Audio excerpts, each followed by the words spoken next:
So I'm going to begin with a very quick story. I'll try to tell it fast, kind of a globe-trotty sounding story. In 2009, I was in Japan to give some lectures at a school, and in my unencumbered time, I would travel, do little day trips all by myself, unaccompanied. So I'm in the city of Nara, and there's like people, Japanese people, they're in the street, and they're getting really excited about somebody who's making street food. And they're making something that I can only really describe as green powder. They're like getting this green powder, and I couldn't even figure out what they were doing with it, but like people were, they were already kind of queuing up for it. And so I thought, well, I'm an idiot if I don't do this, right? And so I did, and eventually it kind of got turned into a paste, and the paste got turned into like, I don't know. I don't even know how to describe the thing that I ate, and I have no idea what was in it. But it was pretty good. Glad I did it. And I owe it all to Anthony Bourdain in a way. Actually, 4 or 5 days later, I was back here in the U.S. doing an onstage panel with Anthony Bourdain and Alice Waters and Duff Goldman. And Anthony Bourdain was just a consummate pro. You know, he's this kind of guy who just showed up and did exactly what he was supposed to do, didn't give anybody any trouble, hit his marks. You know, maybe not a guy that you would really feel like you were getting to know particularly well. But I do think one of the many contributions of Anthony Bourdain to this world is that people are a little bit more comfortable. I mean, when you go any place, you know, you don't want to eat like a tourist. You'd rather eat a little bit more like the locals. And sometimes you don't even really know which thing is happening. But if you eat street food, you know, food that's like just right out there being served on the street, and if it's a big key point would be street food that the local people seem very interested in eating themselves, you got a pretty good chance that you're going to be knowing that place a little bit better through its food. So we're going to talk about that today, and we're also maybe not so much about the legacy of Anthony Bourdain, but how we deal with these things. I mean, Kate Spade and Anthony Bourdain in the space of a few days, you know, how you process something like this, particularly when people who have so much of what people think they want anyway, don't even want to stay in this world. Joining us now, and let me tell you what else we're going to do. We're going to talk about Kim Kardashian and her new role as Clemency counselor and ambassador to Trump for America's downtrodden. And we're also going to talk about a podcast that we've been listening to called In the Dark. It is about one of America's apparently totally renewable resources, which is wrongful convictions. There just seem to be unending supplies of them for Nicholas Kristof to write about, people to make podcasts and documentaries about, which is unfortunately, I mean, that's a tragic truth, but it seems to be a real one. Joining us now, it's very exciting, coming back from Vermont after a brief Salinger-like period of retirement or reclusiveness or something, Teresa Kramer, writer and editor of eContent magazine. I guess, are you no longer associated with The Cut? We just kind of got old and started ignoring it, so it just doesn't really exist anymore. Doesn't really exist anymore. Yeah. I won't even mention it then. Forget about The Cut. There is no such thing. Don't even ask me what that is. Also joining us, Bill Usman, Director of Media Literacy and Digital Culture Graduate Program at Sacred Heart University, and Tanisha Dugan is a producing associate at TheaterWorks. And something else besides. Are you kind of out? Like, can we say this other thing, or are you? Is it supposed to be a mystery? So. What's the mystery? Well, we have something called continuity and station ID and stuff like that, and so I don't know. Yes, you can just say that. Yeah, I don't know. I don't know. Maybe I mean, you know, Well, you already did. She signed an NDA. I said So anyway, if you hear a voice that sounds like, if you hear a voice on this show today that sounds like a voice you hear a lot on this station, that's because that's Tanisha Dugan, who's basically saying, what do you say? You say what station it is. You can hear us on 90.5 WNPR and WNPR.org. There you go. So brush with greatness. You know, what can we say? I don't know exactly where to begin this at all. I just know that this morning a lot of us were very, very surprised. I think we found out a couple of things, including that I think Anthony Bourdain is way more famous / important to way more people than most people might have guessed. I mean, this is just sort of a bigger story than we might have imagined. But Teresa, there's also just that kind of that sense. If you pair it up with Kate Spade, I mean, these are people kind of at the top of their game, or they have attained many of the things that people think that they should want if people want to be rich and famous. And so it's always kind of an odd little moment to think, well, I guess that isn't. I mean, at some level, we know that isn't what makes you happy. No, it's not. So this morning on my drive down here from Vermont, Mark Maron had reposted his interview with Anthony Bourdain, so I was listening to it, and he was I got through the part where he's talking about himself as a child, and he was talking about, I was just an angry kid, and his persona was still I'd say cranky more than angry now, but, and he's sort of he was a little bit of an everyman, right? Because, like, even in this interview, he's like, I was never really that good of a chef. Like, I could work in your kitchen, but I bankrupted a lot of people who I talked into giving me money to actually open a restaurant. So he was sort of very accessible in a way that not a lot of celebrities are. But he's also openly struggled with drugs in his past. And the first thing I thought of was, has he relapsed in some way? And did that lead to this? Right. Although this was not like a Philip Seymour Hoffman situation. I mean, I No. guess we now know that he hanged himself in a resort not too far from Strasbourg. So, yeah, Bill, I don't know. I'm just going to should just let everybody's thoughts go wherever they want to go. Well, one of the things I was struck by, you alluded to this just now, Colin. I opened my Facebook today, and everybody is posting about Anthony Bourdain, including people I never would have expected to be posting about Anthony Bourdain. And the outpouring of love for him is cutting across the political spectrum, which doesn't really happen all that often these days. I didn't see anything nasty about him, except for one thing. Actually, it was on your page. On my page, yeah. There's always somebody. One person, but then other people were going against that person. He wasn't someone who was really on my radar all that much. I never watched his show. It's just not an area that I'm really involved in, just as Kate Spade really wasn't. But I was astounded by how much he is on everybody else's radar, and that this has elicited something in people. I don't know if it's because the two of them happened in such close proximity, but it is. I also was stunned in some ways by how much this has become a cultural moment, to the case where it was so obvious we had to talk about it today. Right. No avoiding it. Denisha, where are your thoughts going? Many places. Anthony and Kate both were sort of a part of my zeitgeist, maybe because of how old I am, right? So Kate Spade Bags, as a young middle-class person living in Connecticut, was a total piece of iconography. If you were, you're of a certain place, you got that bag when you were 13 or 16 or what have you. And Anthony sort of defines that space when I was in college. And he was the great adventurer. And he was, I think for me and my college friends who watched it all together, he took us to parts unknown and gave us the possibility and the accessibility to see places, go to places, try food that had heretofore been told to us or we had absorbed were otherwise scary. And so I'm with everyone who's feeling the feels, and yet I see this as an adventure, right? I think we all don't know what's on the other side of that door. And so the way in which we sort of digest that is with this fear and reckoning and sadness. But for a man who is all about adventure, there's something kind of interesting about that journey. And of course, if this were on TV, I'd say now roll the suicide prevention. Right. We're actually going to put the suicide prevention lifeline phone number up on the webpage for the show. So I think that might be one of the, because unfortunately, another thing that does happen at times if there's kind of a little roll of these things is that other people wind up committing suicide. I don't quite get why that is, but then I kind of do get why that it is.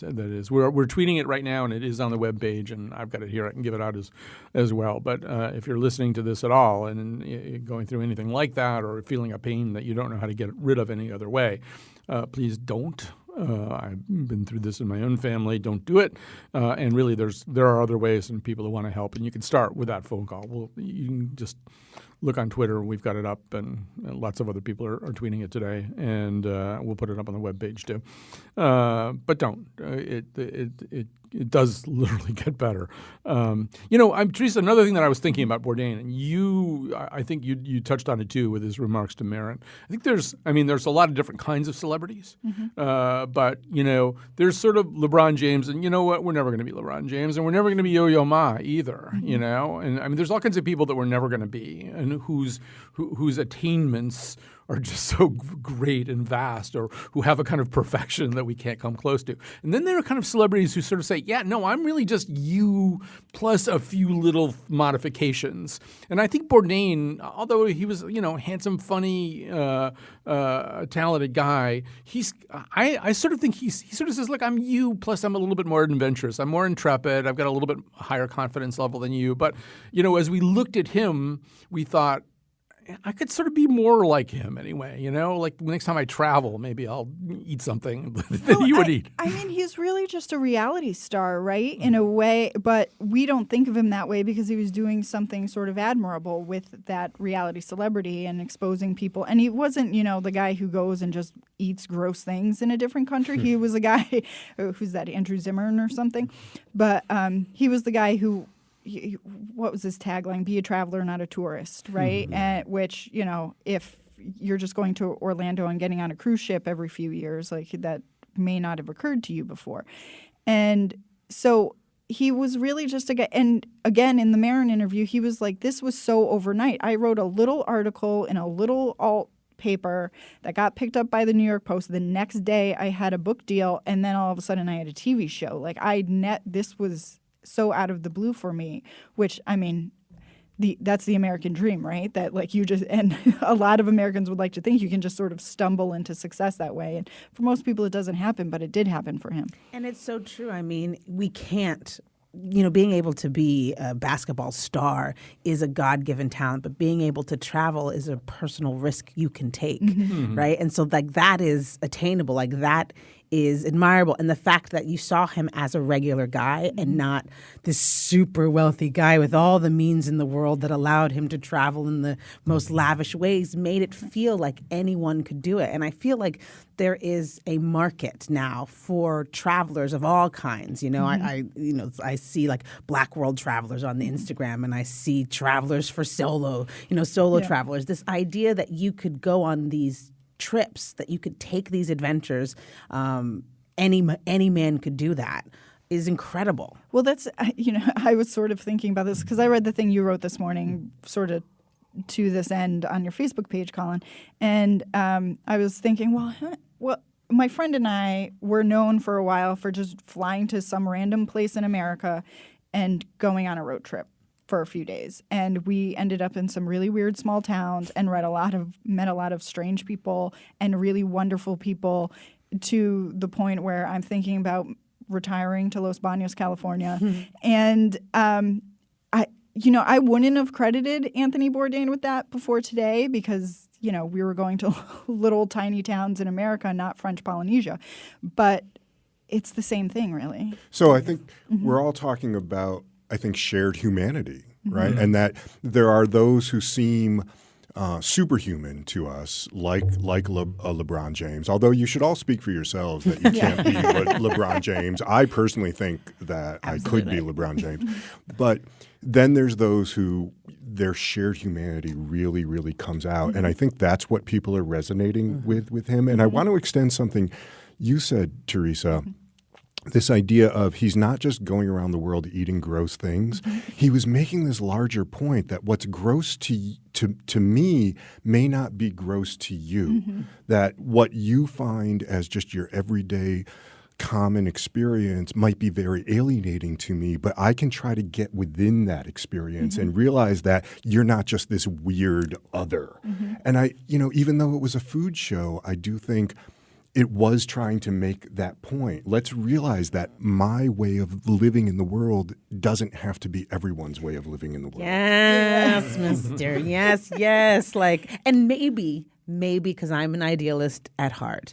And maybe that is why we're seeing such the outpouring, right? Because people want to feel that way and see that way and believe the world to be that way. And he felt like he manifested that. Well, I mean, I don't know if any of you heard it just driving over here, but they were running an old Fresh Air interview with him. And at one point, Dave Davies or whoever it is says, is it true that you ate an unwashed warthog rectum on one occasion, which is a question you could only ask Anthony Bourdain. I don't know who you will ask that question of now. Maybe that other guy you mentioned. But and he said, yeah. And then he said, look, this is a very tribal situation, and it's the part the chief takes. It's the best part after they killed it. And he throws it on the grill, and then he serves it medium rare. And he said, and this is a situation where I just had to take one for the team. He said, because he thinks it's the best thing. And if I refuse it in front of him, he loses face. But also, I just won't ever be on the same footing with him. You can't get that relationship back after you said no. And, that's that's sort of to the point that you're all making right now, which is like when you travel, really, a smart thing to say in a lot of situations is, what would you have right now? I mean, like if you're dealing with a server or whatever, or, learn chef's choice or something. There's words for that in most languages. Or, what do you drink when you're, it's a good question to ask anyway, because otherwise, we're all kind of scared sometimes. Like, what if they make me have something I'm not used to? But that's why you're traveling. So. And we are all kind of scared sometimes. And so the other part of this shared humanity is that shared pain. And this is what became obvious to us this morning, that it doesn't matter who you are, we all live in pain. It's really hard to be human. Yep, absolutely. All right, so we're going to make a transition to a slightly more facile topic, although it wasn't facile for the person receiving clemency. Teresa, you said that Bourdain was sort of a reality star, although I think we can make the distinction between reality stars who are slightly more talented and interesting than we are, and reality stars who, shall we say, are not. So Kim Kardashian intervened on behalf of a woman who had been imprisoned for life for a nonviolent drug offense. She intervened with the President of the United States. And let's, before we even talk about it, I forget to play the Anthony Bourdain cut, which is too bad. But let's, before we even talk about it, let's hear her talking to Van Jones on CNN, because we all enjoy hearing Kim Kardashian's voice, of course. I think just he felt her heart, and he explained that to me. And I was just, when he said he has the papers in front of him and he's signing it, I just, my heart was so full.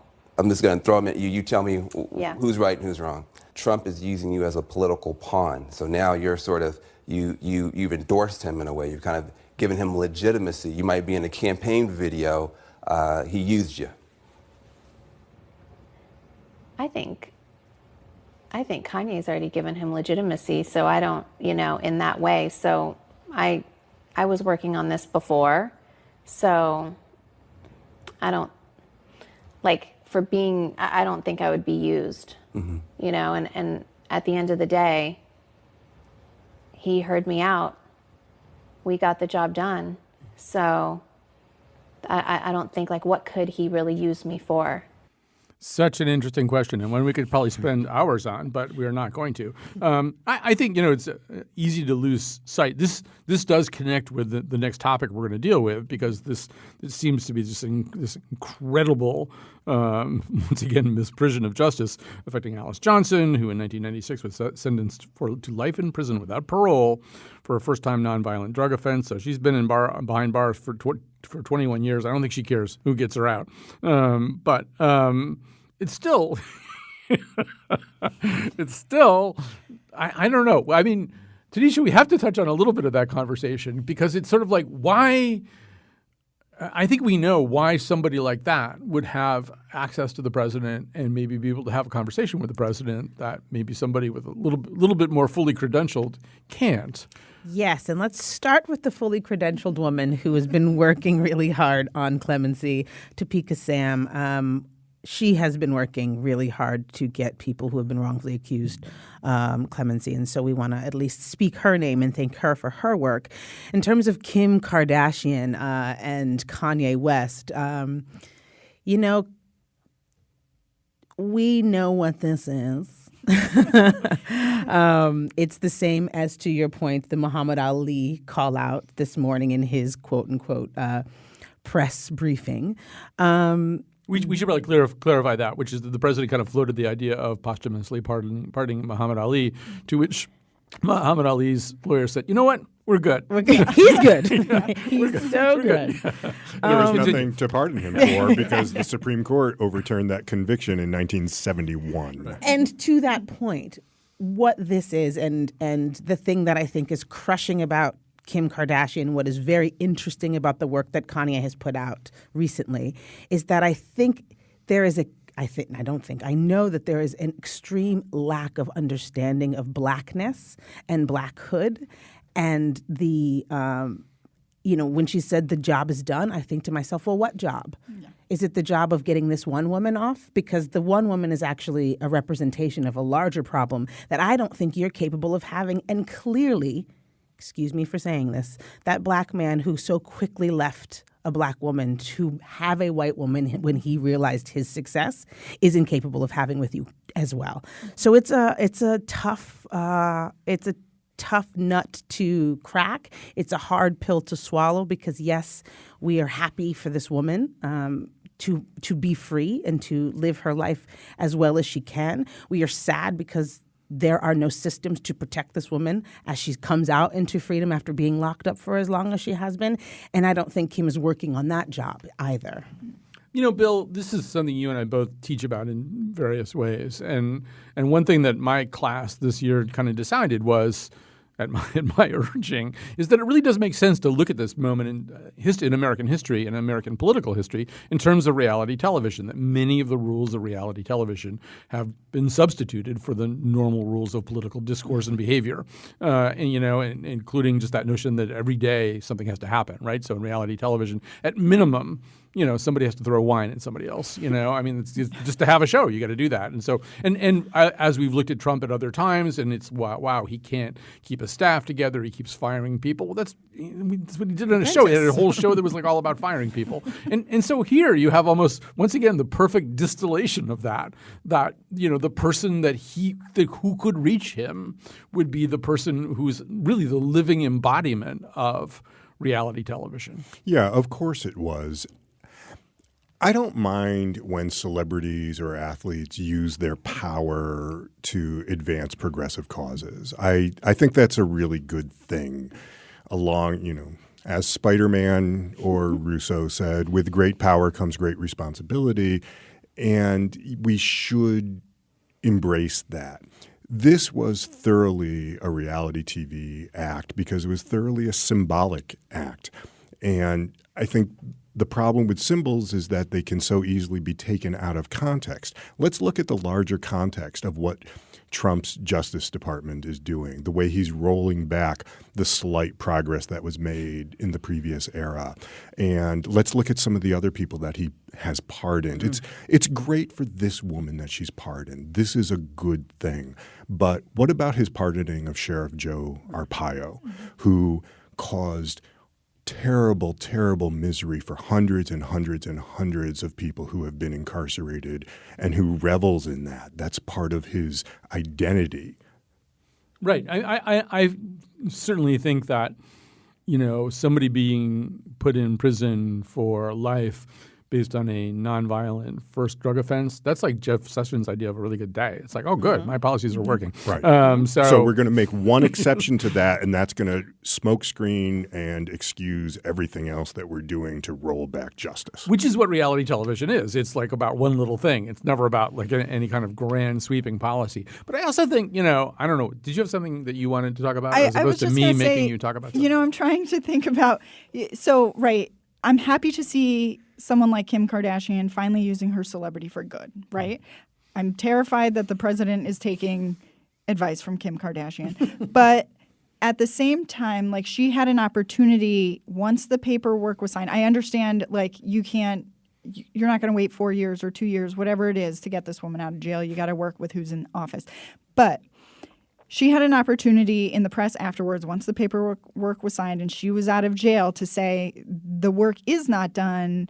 This Department of Justice is doing everything it can to fill more beds in for-profit prisons, right. Right. And she hasn't. So she, maybe she will at some point, but I'm guessing no. At best, she might find someone else she decides is worthy and start, Instagramming about them. And to the reality television point, it's so perfect for the kind of disaster that Kanye West left behind. You know, like if there is anything that she as a wife can do to try to ameliorate some of the loss that Kanye experienced with all of his craziness over the past month, this is a perfect swipe. I find that scene. the conversations that I'm in these days astonish me and fascinate me at the same time. So as we head into the break here, I will tell you that it was yesterday in the newsroom. I'm pretty sure that's where this happened. I think the three of us, Betsy Kaplan and Jonathan McNichol and I, were discussing whether or not we would, at the snap of a finger with no conditions attached or no more information than we have right now, exchange Donald Trump as president for Paris Hilton as president. Like if I can, and I was saying, yes, absolutely, I will take Paris Hilton. You know, I don't know, I know very little about her. But I don't think that really militates against her candidacy at all because based on what I know, I just feel like we would come out of this ahead, that I would take that deal, not with an awful lot of cards face down on the table. I would still take that deal. So, but the fact that, and Betsy Kaplan was the one who was not sure she would take that deal. So, I don't know what that says. Anyway, we have to go talk to Betsy. The things Aristotle, he had things that he talked about hanging around the Lyceum. This is what we talk about now. All right, we're going to come back. We're going to talk about this podcast we've been listening to.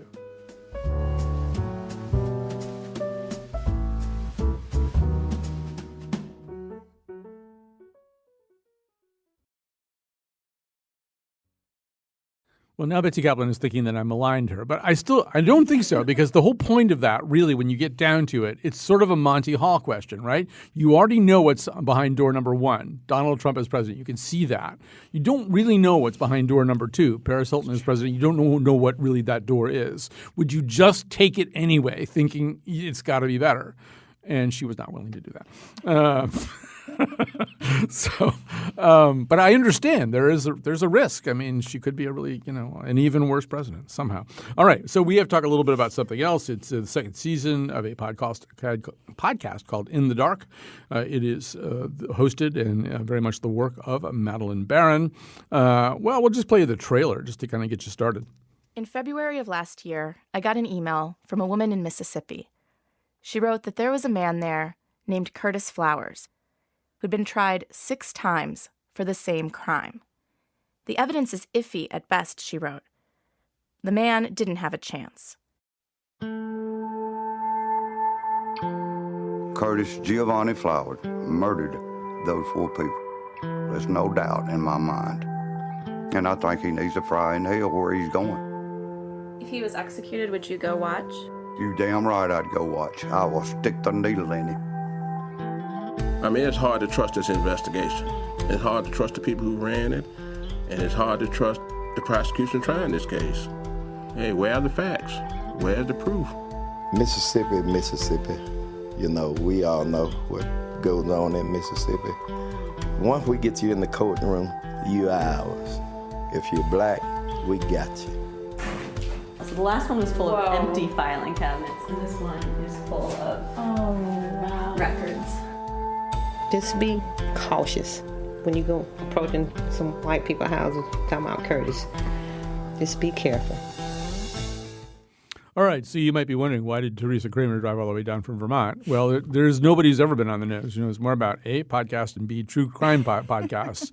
I mean, by, orders of magnitude, there's nobody who knows as much about them as Teresa Kramer. You really have kind of made a study. Well, like Nicholas Qua knows more about them than you do, but I mean, like around here. So I don't know, maybe just begin by just saying what jumps out about this particular story, which is being told in Mississippi about a wrongful conviction of a young man who's been in prison now for a very long time for a crime he very well may not have committed. What jumps out at you here? Well, so there's a few things that jump out that I think made this particular story, because certainly there are thousands, if not millions, of these stories all over the country. This particular story jumps out, one, because he's been tried, is it 5 or 6 times? 6 times for this same crime, and it just keeps going over and over again. So for most of the time he's been in jail, he actually hasn't been convicted of anything. He's just awaiting his next trial, which seems absurd on its face in so many ways. But then this is Mississippi, right? So we're dealing with a racial legacy that is mortifying, terrifying in its American in its but so in the later episodes we find out that this is not so far from where Emmett Till was killed, and so there is a very on its face public history of racial tensions in a way that is very easy to show in the podcast. That, I mean, literally houses have been burned down, businesses have been burned down. People have been heard saying, you know, if he gets free, you know, another house is going to burn down. The particulars of this story make it very good for this medium, I think.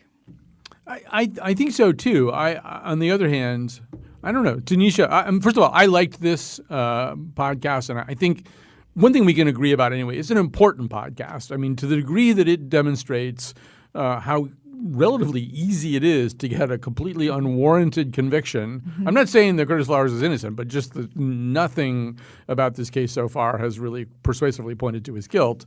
And often by kind of exploiting the feelings of helplessness or and many of the people who've been sort of persuaded to be witnesses, as we discover, did so not because they wanted to be witnesses, but because they actually almost believed they had no choice. Mm-hmm. Yeah, I don't know. Yes, they were. This is a interesting podcast to listen to, and I love a podcast. In fact, I would love to continue to be the podcast person because they're so easy to consume. You know, they are. She's coming for my job. But it's true. It's a big tent. It's a big tent.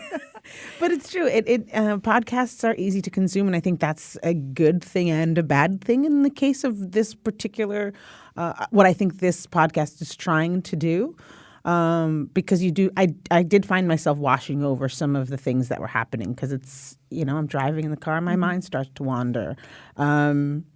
So it's quintessentially American, and I guess that's part of why it was probably easy for me to wash over some spaces too, because I go, yeah, okay, I know what road we're going down with this. Is it required listening? I guess so, but there's some dramaturgical conversation post-listening that I think is necessary for it to really have the impact that I think the journalists are hoping for. Right. I want to have that dramaturgical conversation, but I also want to get everybody a chance to sort of do kind of a first reaction thing. So, Bill, just go wherever you want to go. I want to go to the importance of the podcast because I do think it's deeply important on both the micro and the macro levels. I think that there are different variations of true crime. I don't know if Teresa agrees with me or not, but I think there is true crime. I said this in some of our emails that kind of functions as lurid spectacle, and this is not that. It's not really about the mystery of who killed the people in the furniture store. That's not really on the table here. But then there's true crime that is about investigative journalism and activist-oriented journalism, really, in terms of this is someone who something unbelievably brutal is happening to, and it's happening because of the cold indifference of our justice system. And I think we have to say it because of racism. And so on the micro level, this is a terrible, terrible tragedy of a real human being who's been in prison for 2 decades now, living in unbelievably horrible conditions for something that he probably didn't do. And then on the macro level, this is just another story of why Black lives don't matter in the United States. The more visible killings that we see is just one aspect of this. This is more hidden, and it needs to be exposed. You know, I do want to talk about some of the finer points of it, as Tanisha was saying. But Teresa, as somebody who's listened to a lot of these kinds of podcasts, a couple of things jumped out at me. One of them is this podcast is unusual, not even as a true crime podcast, but also in that other larger realm that includes, Netflix documentaries and things like that. We have this we have an inexhaustible load of either wrongful convictions or fishy-looking convictions or law enforcement overstepping the bounds of normal procedure. One thing that's unusual about this, and maybe you could tell me how unusual it is I don't think I've ever listened to or watched one of these things where nobody from law enforcement will talk. One of the things that you just don't get for episode after episode after episode is the prosecutor who, clearly was on the warpath about this, his investigators, or anybody. And this may be a little bit about Mississippi. Like in Connecticut, if there was something like this, we can make these people answer our questions.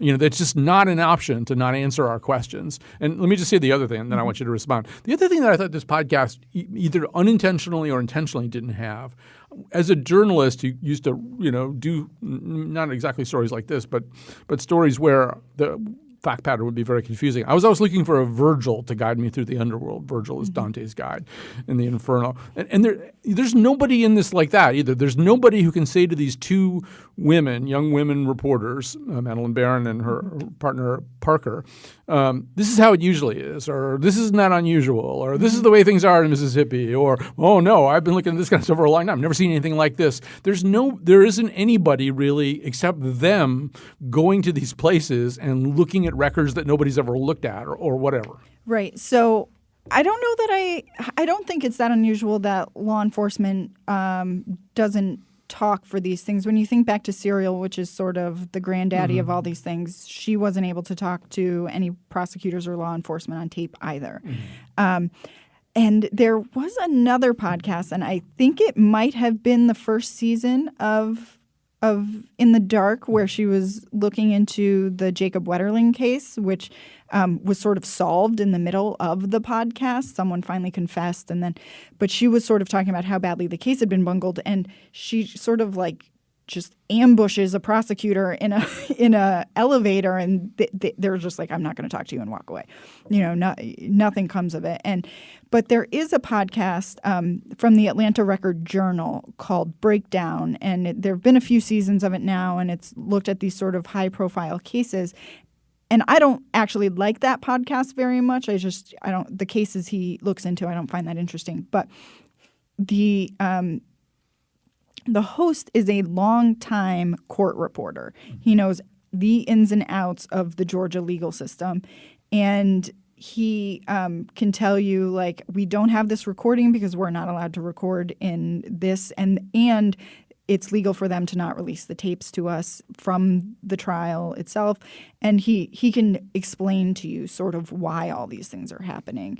And you're right, that's sort of missing here because these are people who moved from, I think, the Midwest to Mississippi for a year to report this story. So they're out of their element. Like there should almost be a behind the scenes documentary of them being immersed into small town Mississippi. Right. Even in Serial, there was that moment where they get that project from, I don't know, University of Virginia or someplace involved. And suddenly there were all these people who actually, was it the Innocence Project? I think so, okay. yeah. Well, I do think we're going to get an interview with the prosecutor next week. Right. Okay. Because there's still a couple episodes to come, and and on the preview, it seemed like she does finally get him to talk on tape. Right. I want that. I want this guy, even if, it's driving me crazy that there's no response on this. One thing, we can sort of say, okay, let's get to the dramaturgy, you can do this well and you can do this badly. And there are times at which I think one reason your attention might be wandering in the car is because they haven't done as good a job as they possibly could to hold your attention. It's true. And I think dramaturgy, and I mean that in two ways, right? So we've brought up the one point, which is this idea that Black lives don't matter, which some of us are I don't know what the right word I'm going to use. Please excuse me if I offend. Some of us are woke enough to admit. And so I think that is one of the themes that this podcast is working on. But I think this idea of judicial command and this idea of state-sponsored terror is also one of those themes. And what I am learning is because this is a non-shameless plug, but it will make sense in a bit. What I'm learning right now as TheaterWorks is in the middle of Invisible Hand, and as I'm talking to audiences because I moderate those conversations, is that giving that kind of context around Americanness or around issues that are central to America are so important, because right now it's just chatter and noise without the framework. And so you can't talk about you can talk about Curtis, and you can talk about the families that have lost their sons and daughters and husbands and so on and so forth, but it's harder for people to get to that piece, which is Black lives don't matter. Okay, well, that's noise, because we've been talking about that for some time. Mm-hmm.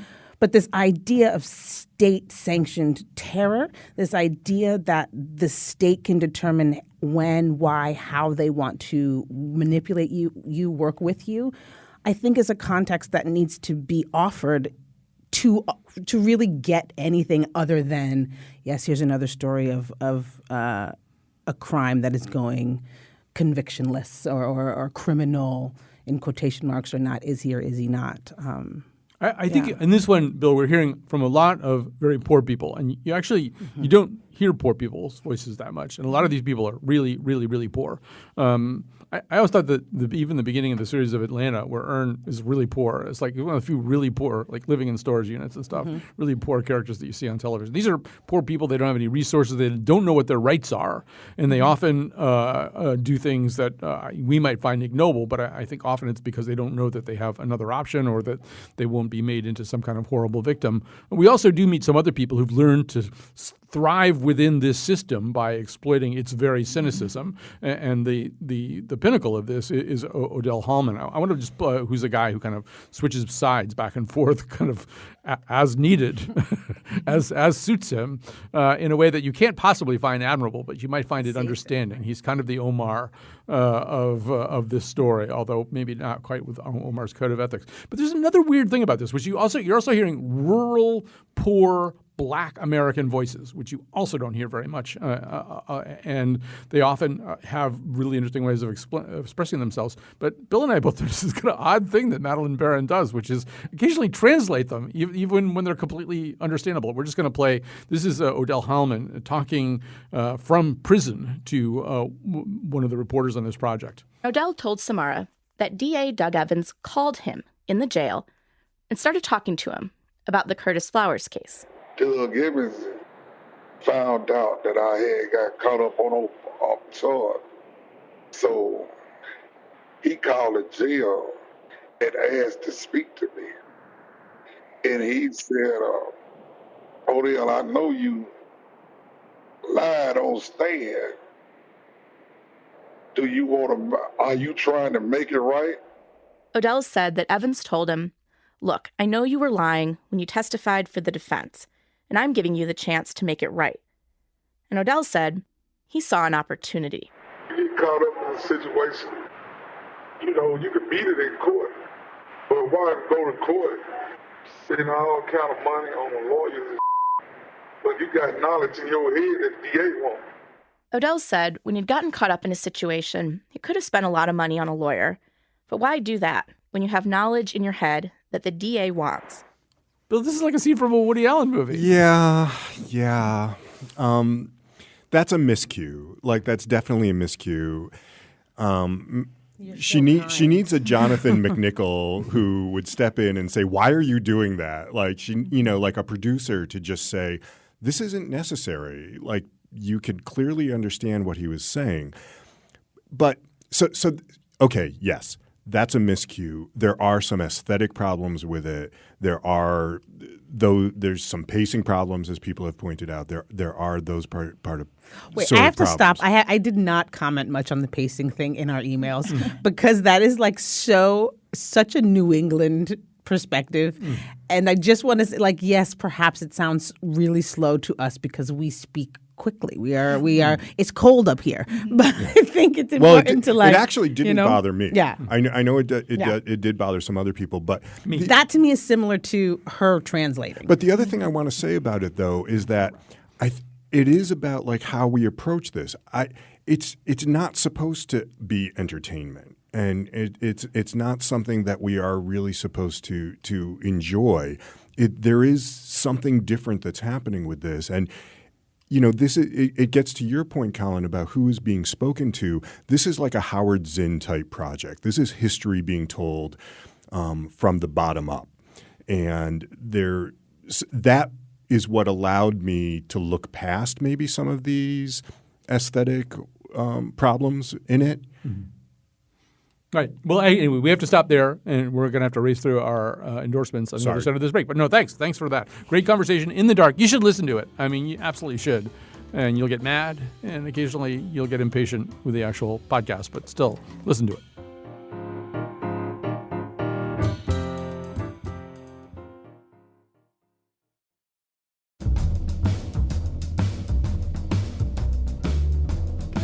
Is there anything that Mississippi is really good at? Is that an unfair question? Today's show was produced by Jonathan McPants and me, Kyone Wolf. The release of Amanda Fish from prison was secured by Emerald Lagasse. The part of Bill Curry was played by Sarah Koenig. On Monday, we'll be back on the air taking your calls. And now, back to Colin. All right, we are going to make some recommendations to you. Tanisha Dugan, you go first. Sure. I want to invite you all on Sunday to the studio, which is the third floor of 233 Pearl Street, otherwise known as TheaterWorks, for a conversation on dance dialogue with Rosanna Karabetzos and Anand Bhatt, who is in Invisible Hand. It's a performance conversation hybrid where we're asking the question, is there an ecosystem for dance here in Hartford? Please help us find out. Come. That's a very good question. All right, Bill Usman, what have you got? Okay, 2 books, but quickly, because I want to say that they should be read together in dialogue with each other. The first is by Nadine Strassen, who is a past president of the ACLU, and it's called Hate, Why We Should Resist It with Free Speech, Not Censorship. But then the other one in tandem is called Must We Defend Nazis? Why the First Amendment Should Not Protect Hate Speech and White Supremacy by Richard Delgado and Jean Stefanchik. I think reading these two together is a really important debate that we need to be having right now. Interesting. All right. You came all the way down from Vermont. You can recommend as much things as you want. First, on the true crime tip, I would like to, if you like true crime podcasts and you have a sense of humor and you haven't listened to Done Disappeared, you're making a big mistake, especially season 2, because the Davistown goose ganker is a criminal to be reckoned with.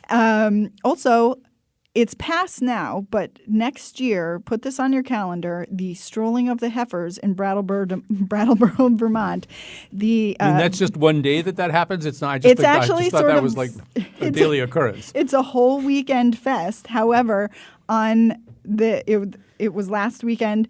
It is Vermont's answer to the running of the bulls, wherein children lead cows down Main Street and to the green in a giant parade, and it was maybe the best parade I've ever seen in my life, and I can't recommend it enough, so put it on your calendar for next year.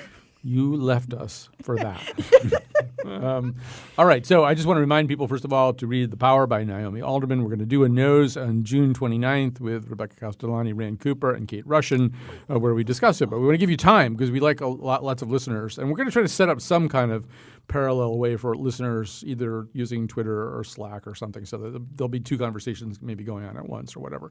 Okay, so I guess the only thing I'm going to say, and I don't want to sound too food schmoozy about that. Not that that's a bad thing, but just maybe if you want to honor Anthony Bourdain in some way, like eat something that you don't ordinarily eat, or try something that maybe scares you a little bit, or pick out something. I was in Italy. I was in Rome for like about 10 days, and I decided, because I always drink Italian red wine, I'm not going to drink any Italian red. I'm going to drink Italian whites, and I'm not going to drink Pinot Grigio, and I'm not going to drink because that's like what people think Italian white wine is, and so I just I don't know. This does sound very food schmoozy, but there's like all these great Italian white wines. And so I came home and I went to the Wise Old Dog, which is where I buy wine, and I said, I'm devoting my summer to drinking Italian white wines. And he said, Jacob, who runs the place, said, well, that's It's very big-hearted of you. And I said, I know, it's just time to start giving back, right? I just have to do this. But anyway, pick something. It doesn't have to be Italian white wines. Pick something and try it, right? Pick something that opens you up maybe to the, like if you live in Hartford and you haven't eaten any Puerto Rican food ever, or you live near Hartford. Start. Yes, it's going to be a great summer for Puerto Rican food. Take me with you when you do, or try some of the incredible West Indian food around this city as you go around and stuff this summer too. You're going to see street food that'll be Puerto Rican or West Indian, and it's worth trying out. So yeah, that would be a good Anthony Bourdain thing. Forget the Italian white wines. Just have some Puerto Rican food and some West Indian food. Waterberry, Oliveberry, Woodberry, hitting on New Britain, Vernon, I already said that one, Avon, Farmington, yeah. On the radio.